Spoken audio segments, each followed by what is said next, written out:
Hello दोस्तों, मैं अमित कुमार पांडे आप सभी का अपने YouTube चैनल एग्जाम पूर्वावर पर स्वागत करता हूं। दोस्तों, जैसा कि यहाँ पे मैं आपको लगातार यूपी पॉलिटेक्निक एंट्रेंस एग्जाम 2023 की क्लास यहाँ से दे रहा हूँ। तो दोस्तों, आज फिर से मैंने एक बार जो सब्जेक्ट है रसायन विज्ञान, यहाँ पे जो कुछ प्रीवियस ईयर क्वेश्चन और कुछ इंपॉर्टेंट क्वेश्चन होने वाले हैं उनको करवाने वाला हूँ। ठीक है, और जाना एग्जाम नजदीक से बेटा, तो तैयारी में लग जाइए। ठीक है, तो आज का पहला क्वेश्चन बेटा, आज का हमारा पहला क्वेश्चन बेटा, acetylene C2H2 sorry, acetylene C2H2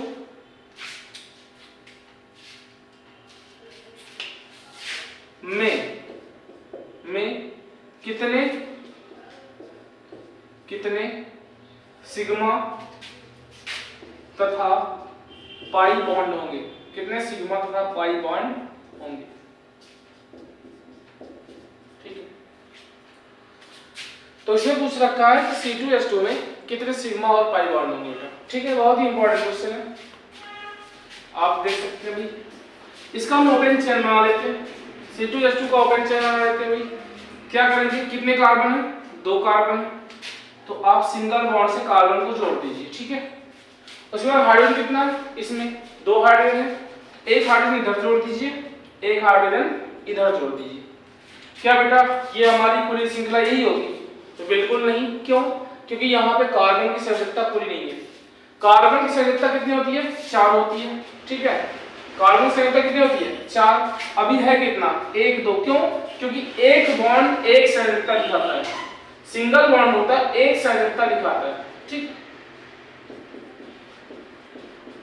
तो यहां पे अगर देखो बेटा तो 2 संयोजकता है, यहां पे देखो, अब देखो 1 2 3, एक बॉन्ड हमें और लगाना पड़ेगा, मतलब यहां पे ट्रिपल बॉन्ड लगाना पड़ेगा कार्बन कार्बन के बीच में।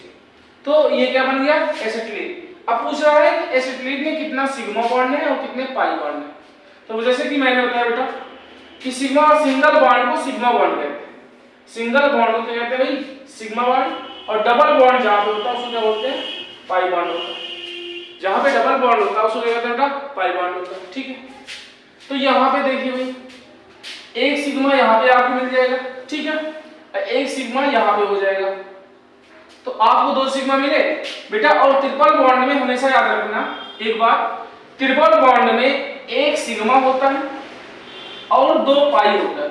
ठीक है, ट्रिपल बॉन्ड में क्या होता है? एक सिग्मा होता है और क्या होता है? 2 पाई बॉन्ड होता है। ठीक है, तो यहां पे अगर देखोगे कि सिग्मा बॉन्ड कितने हैं, तो एक यहां पे मिला, एक यहां पे, और ट्रिपल बॉन्ड में भी एक सिग्मा बॉन्ड होता है। तो यहां पे भाई 1 2 3, मतलब आपको 3 सिग्मा बॉन्ड मिल गए, 3 सिग्मा बॉन्ड मिल गए। और भाई ट्रिपल बॉन्ड में 2 पाई बॉन्ड होता है। ठीक है, तो यहां पे क्या हो जाएगा? 2 पाई बॉन्ड हो जाएगा। ठीक है, 2 पाई बॉन्ड हो जाएगा।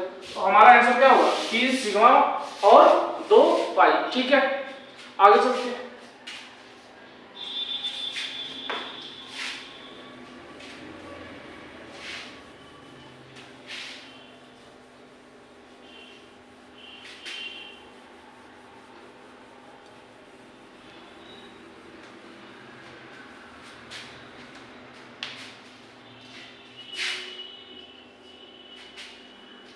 निम्नलिखित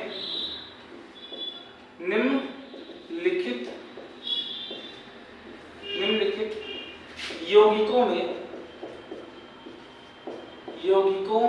में कौन सा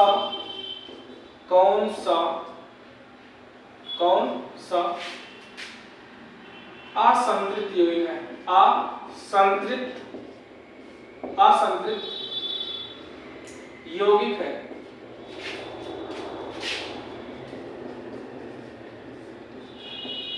क्वेश्चन क्या भाई?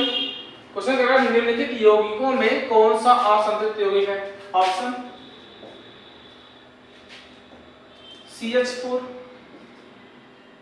यहाँ पे B, C2H5OH, अगला C, यहाँ पे C2H6, अगला यहाँ पे D, C2H4। ठीक, इसमें क्या पूछ रहा भाई कि निम्नलिखित यौगिकों में कौन सा असंतृप्त यौगिक है। ठीक, तो संतृप्त और असंतृप्त कॉन्सेप्ट क्या है बेटा, संतृप्त और असंतृप्त कॉन्सेप्ट क्या है। अगर बेटा कार्बन कार्बन के बीच में सिंगल बॉन्ड है, कार्बन कार्बन के बीच में क्या है, सिंगल बॉन्ड है, तो उसको हम संतृप्त बोलते हैं। क्या बोलते हैं भाई, संतृप्त हाइड्रोकार्बन। ठीक है, और अगला अगर कार्बन कार्बन के बीच में डबल या कार्बन कार्बन के बीच में ट्रिपल बॉन्ड है, ठीक है, तो इसको हम बोलते हैं क्या भाई, इसको बोलते हैं असंतृप्त हाइड्रोकार्बन। ठीक है, असंतृप्त हाइड्रोकार्बन। अब यहाँ पे हम चेक करते हैं, यहाँ पे आप खुली श्रृंखला बनाना पड़ेगा, आपको खुली श्रृंखला बनाना आना चाहिए, तभी आप पता कर पाएंगे भाई कि कार्बन कार्बन में कौन सा बॉन्ड है, मतलब सिंगल है, डबल है, ट्रिपल है। जैसे यहाँ पे एक कार्बन है, ठीक है, और 4 हाइड्रोजन, तो 4 हाइड्रोजन जोड़ दीजिए। ठीक है, जब आपने 4 हाइड्रोजन जोड़ा तो यहाँ पे सभी में सिंगल बॉन्ड है, तो सिंगल बॉन्ड है तो कैसा है भाई, कैसा यौगिक है, ये संतृप्त यौगिक है। अगला भाई क्या है, यहाँ पे कार्बन है, कितना है, 2 है। ठीक है, कार्बन कार्बन को सिंगल बॉन्ड से जोड़िए, उसके बाद कितना हाइड्रोजन है, 5 हाइड्रोजन है। ठीक है, 1 हाइड्रोजन, यहाँ पे 2 हाइड्रोजन, 3 हाइड्रोजन, 4 हाइड्रोजन, 5 हाइड्रोजन, और यहाँ पे क्या भाई OH समूह जुड़ा हुआ है, एक OH समूह जुड़ा हुआ है, जोड़ दीजिए इसको। यहाँ भी सारा क्या सिंगल बॉन्ड है, तो कैसा यौगिक होगा, ये संतृप्त होगा। अगला देखते हैं C2H6। C2H6 में क्या होगा बेटा, कितना कार्बन है, 2 कार्बन है। ठीक है, कितना हाइड्रोजन है, तो 6 हाइड्रोजन है, 1 2 3 4 5 6। ठीक है, यहाँ पे आप देखेंगे तो यहाँ पे भी सारे क्या है, सिंगल बॉन्ड है, तो यहाँ पे कैसा होगा, संतृप्त यौगिक होगा। ठीक है, अगला देखते हैं यहाँ पे C2H4। जब आप C2H4 बनाएंगे, कार्बन कार्बन के बीच में सिंगल बॉन्ड, ठीक है, उसके बाद यहाँ पे कितने हाइड्रोजन, 4, 1 2 3 4। अब यहाँ पे जब आप देखेंगे तो अभी कार्बन की संख्या कितनी है, 1 2 3, होती कितनी है, 4 होती है। तो भाई क्या करना पड़ेगा, हमें कार्बन कार्बन के बीच में एक डबल बॉन्ड और लगाना पड़ेगा। ठीक है, इससे क्या होगा, 1 2 3 4, 1 2 3 4, मतलब दोनों कार्बन की संख्या पूरी हो जाएगी। ठीक है, तो इस यौगिक में अगर देखेंगे तो कार्बन कार्बन के बीच में क्या कितना बॉन्ड लगा है, 2 बॉन्ड लगा है। अगर 2 बॉन्ड या 3 बॉन्ड लगता है तो उसे क्या कहते हैं, असंतृप्त यौगिक कहते हैं। तो कौन सा ऑप्शन सी होगा, ऑप्शन नंबर डी। और एक चीज यहाँ पे जान लीजिए बेटा, क्या कि भाई ये क्या है, 100 बार इसको बता चुके हैं, बहुत ही इंपॉर्टेंट क्वेश्चन है, बार बार पूछा गया है। ये एल्कीन श्रेणी का प्रथम सदस्य, एल्कीन श्रेणी का प्रथम सदस्य। ठीक है, और दूसरा एथिलीन जो है बेटा, एथिलीन जो होता है, इसको अगर आप इसका पॉलीमर्स बना दे, अगर इसका बहुलक बना दे तो हमें पॉलीथीन मिलता है। क्या मिलता है, पॉलीथीन। तो एथिलीन जो पॉलीथीन होता है वो एथिलीन का बहुलक होता है। जो हम पन्नी बनाते हैं, पॉलीथीन बनाते हैं, वो किसका बहुलक होता है, तो वो होता है एथिलीन का। और भाई एथिलीन का काम क्या होता है, फलों को पकाने के काम में आता है। ठीक है, फलों को पकाने के काम में आता है। तो इतना जान लीजिए इसके बारे में भाई, क्या कि जो यहाँ पे एथिलीन है, एल्कीन श्रेणी का प्रथम सदस्य है, और यह क्या है, फलों को पकाने के काम में आता है। और इसका जो बहुलक होता है, एथिलीन का जो बहुलक होता है वो क्या होता है, पॉलीथीन होता है। ठीक है, चलते हैं अगले क्वेश्चन पे। अगले क्वेश्चन पे क्या कह रहा है कि निम्नलिखित में सहसंयोजी यौगिक है, निम्नलिखित में सहसंयोजी यौगिक है। ठीक है, तो बेटा मैंने कॉन्सेप्ट आपको बताया था कि अगर आपको कहीं पे एक धातु मिले, दूसरा अधातु मिले, एक धातु मिले, क्या मिले भाई, धातु, और दूसरा अधातु मिले, तो वहां पे आप जान लो कि हमेशा विद्युत संयोजक बंध बनेगा। कैसा बेटा, विद्युत संयोजक बंध बनेगा। ठीक है, विद्युत संयोजक बंध बनेगा। और अगर आपको कहीं पर भी कार्बन का यौगिक दिख जाए, किसका यौगिक दिख जाए, कार्बन का यौगिक आपको कहीं पर भी दिख जाए, कार्बन का यौगिक दिख जाए, आप जान लो वहां पे हमेशा सहसंयोजक बंध बनता है। क्या बनता है भाई, सहसंयोजक बंध बनता है। इतने ही कॉन्सेप्ट से आपका आंसर हो जाएगा। भाई देखो, जैसे क्या मैग्नीशियम धातु होता है, कैल्शियम अधातु होता है, तो क्या हो जाएगा भाई, ये विद्युत संयोजक, NaCl वैसे भी क्या होगा विद्युत संयोजक, क्योंकि सोडियम धातु है और क्लोरीन क्या है अधातु। पोटेशियम भाई के, पोटेशियम भी क्या है धातु और यहाँ पे क्लोरीन क्या है अधातु, तो यहाँ पे भी क्या हो जाएगा विद्युत संयोजक। ठीक है, तो मैंने क्या भाई कहा कि जहां पे आपको एक धातु दूसरी अधातु दिख जाए वहां पे हमेशा क्या होगा आपको विद्युत संयोजक बंध मिलेगा। ठीक है, और कहीं पे अगर आपको कार्बन का यौगिक दिख जाए, किसका यौगिक दिख जाए कार्बन का, तो वहां पे क्या हो जाएगा भाई सहसंयोजक यौगिक हो जाएगा। क्या हो जाएगा सहसंयोजक यौगिक हो जाएगा। तो अगर यहाँ पे देखेंगे ये ऑप्शन नंबर सी, तो यहाँ पे C2H4 क्या हो जाएगा ये कार्बनिक यौगिक है, तो इसमें कौन सा बंध बनेगा, इसमें बनेगा भाई सहसंयोजक बंध बनेगा। ठीक, आगे बात कर लेते हैं। और अगर आपको सहसंयोजक बंध अगर पहचानना भी, सहसंयोजक बंध और पहचानना है, अगर दो आधातु आपस में जुड़ जाए, दो आधातु अगर आपस में जुड़ती हैं तो वहां पर भी भाई हमेशा सहसंयोजक बंध होता है। ठीक है, दो आधातु अगर आपस में जुड़ जाए तो वहां पे सहसंयोजक बंध होता है। जैसे भाई मैं कह दूं N2 में O2 में, यहाँ पे भाई N2 नाइट्रोजन क्या है आधातु है, N2 है दो है, तो नाइट्रोजन से नाइट्रोजन जब आपस में जुड़ेगा भाई ना कि ट्रिपल बॉन्ड से, तो इसमें कौन सा बंध बनेगा, इसमें क्या बनेगा सहसंयोजक O2 हो गया। ठीक है, तो कोई भी गैस जो होती है उसमें सहसंयोजक बंध होता है। ठीक है, आगे चलते हैं। बेटा हमारा अगला क्वेश्चन क्या है, कह रहा है कि निम्नलिखित में यौगिक है। बेटा क्वेश्चन ये प्रीवियस ईयर क्वेश्चन में आ चुका है, प्रीवियस ईयर क्वेश्चन पेपर में। ठीक है, क्या बोल रहा है कि निम्नलिखित में यौगिक है। ठीक है, तो यौगिक बेटा क्या होता है, एक चीज यहाँ पे ध्यान देना, यहाँ पदार्थ होता है। ठीक है, पदार्थ, और दूसरा क्या है यौगिक।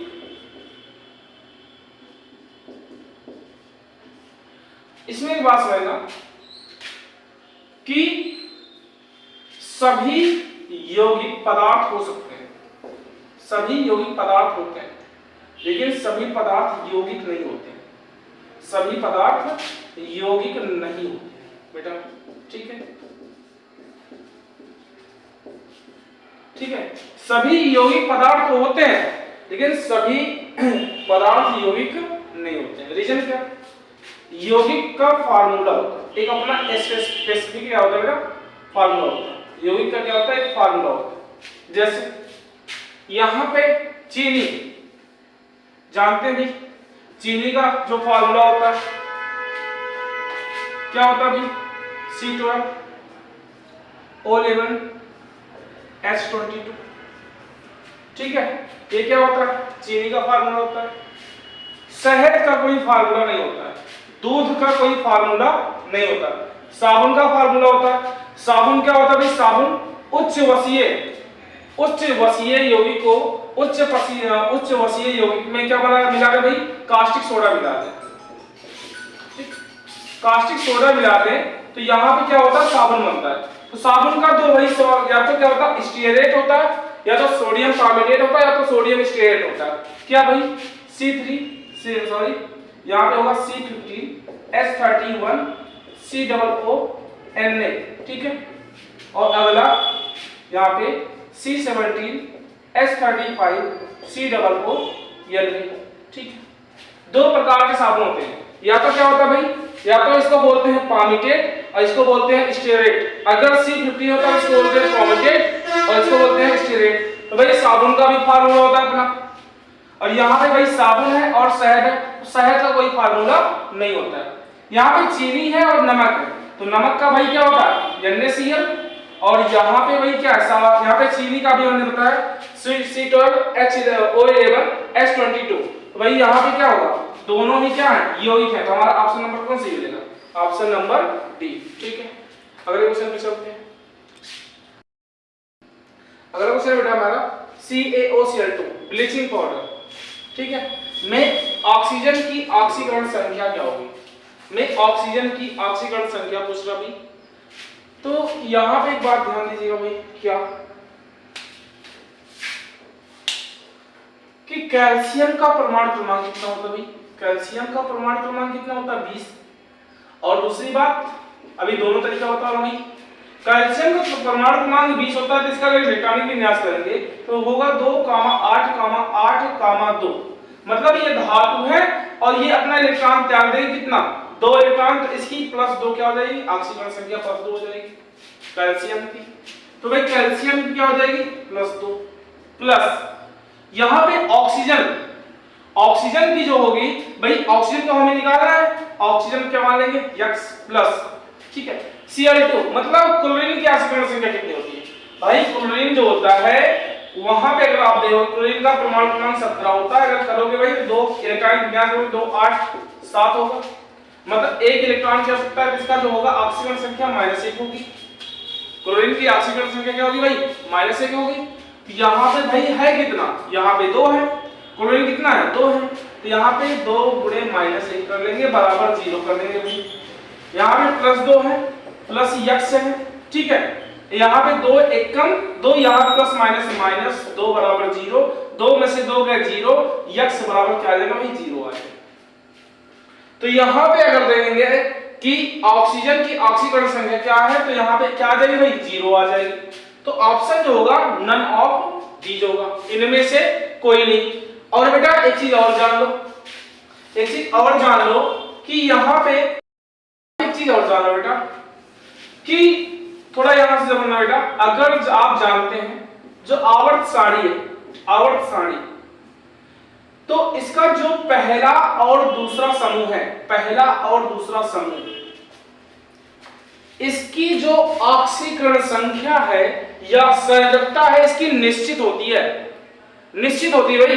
तो इसकी जो होती है ऑक्सीकरण संख्या +1 और दूसरे ग्रुप की होती है +2, ठीक है, और सबकी परिवर्ती ऑक्सीकरण संख्या होती है, परिवर्ती मतलब बदलती रहती है, और सारे जो यहाँ पे ग्रुप्स हैं, यहाँ पे जो और सारे ग्रुप है भाई, यहाँ पे इनकी ऑक्सीकरण संख्या आपस में बदलती रहती है, ठीक है, परिवर्ती होते हैं, लेकिन जो यस ब्लॉक है हमारा, यस ब्लॉक, इसकी ऑक्सीकरण संख्या अपरिवर्तित होती है, मतलब बदलती नहीं है, पहले ग्रुप की +1 होती है और दूसरे ग्रुप की +2 होती है, और सबकी क्या होती है परिवर्ती ऑक्सीकरण संख्या, चाहे डी ब्लॉक की बात करें, चाहे यहाँ पे टी ब्लॉक की बात करें, और चाहे यहाँ पे एफ ब्लॉक की बात करें, ठीक है, इनकी क्या होती है भाई, इनकी परिवर्ती ऑक्सीकरण संख्या होती है, और जबकि एस ब्लॉक की जो होती है अपरिवर्तित होती है। और एक चीज बताना चाहूंगा बेटा, यहाँ पे जो हमारा 18वां या 0 समूह है, इसकी ऑक्सीकरण संख्या या संख्या बार-बार बता चुके भाई, ऑक्सीकरण या संख्या इसकी क्या होती है 0 होती है, क्या होती है भाई 0 होती है। और जो हमारा 17वां समूह है, हाइड्रोजन समूह, हाइड्रोजन ग्रुप बोलते हैं इसको, एक्स या हाइड्रोजन समूह बोलते हैं बेटा, 17वां समूह जो हमारा है हाइड्रोजन समूह है, इसकी जो सामान्यता ऑक्सीकरण संख्या होती है वो होती है -1, जैसे भाई क्लोरीन हो गया, ब्रोमीन हो गया, आयोडीन हो गया, तो इसकी सामान्यता जो ऑक्सीकरण संख्या होती है क्या होती है -1। और यहाँ पे भाई जो यहाँ पे 18 यहाँ पे जो है ऑक्सीजन परिवार है, या तो मैं बात करूं यहाँ पे 16वां समूह, ठीक है, 16वां समूह ऑक्सीजन परिवार, तो इसकी भी क्या होती है -2 होती है। तो बेटा आज के लिए बस इतना ही, ठीक है, अगला वीडियो लेकर आएंगे, आप हमारे चैनल को शेयर कीजिए, सब्सक्राइब कीजिए, लाइक कीजिए, धन्यवाद, ठीक है।